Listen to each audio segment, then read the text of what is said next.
कूफा के अंदर एक शख्स ने अपने दो लड़कों की एक ही घर दो बहनों से शादी की और वलीमा की दावत में इमाम आदम अबू हनीफ़ा रहमतुल्लाह अलैह और हज़रत सुफियान सौरी रहमतुल्लाह अलैह और हज़रत मासर बिन कुदाम रहमहुमुल्लाह को वलीमे की दावत में बुलाया।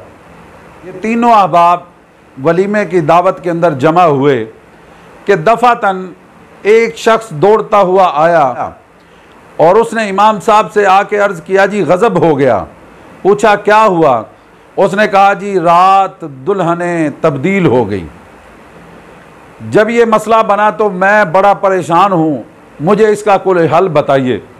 तो हज़रत सुफियान सौरी रहमतुल्लाह अलैह ने ये सुन कर के इरशाद फरमाया कि कोई बात नहीं।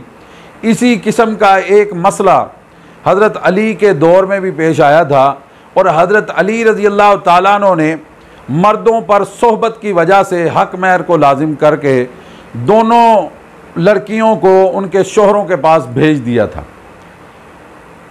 ये जवाब सुन के हज़रत मासर बिन कुदाम रहमहुमुल्लाह ने हज़रत इमाम आदम अबू हनीफ़ा की तरफ देखा और उनसे पूछा कि आपकी इस बारे में क्या राय है।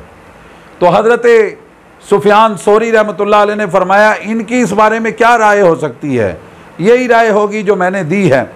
तो इमाम आदम अबू हनीफ़ा रहमतुल्लाह ने फरमाया कि पहले उन दोनों लड़कों को मेरे पास बुलाओ।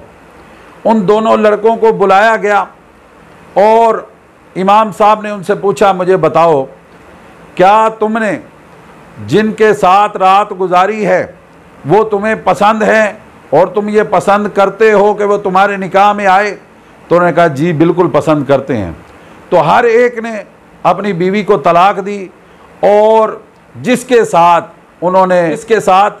जिसने रात गुजारी थी उसके साथ तलाक के फ़ौरन बाद उसका निकाह हो गया। तो इमाम मासर रहमहुल्लाह ने जब ये फ़ैसला सुना तो इमाम आदम अबू हनीफ़ा रहमहुल्लाह की पेशानी पर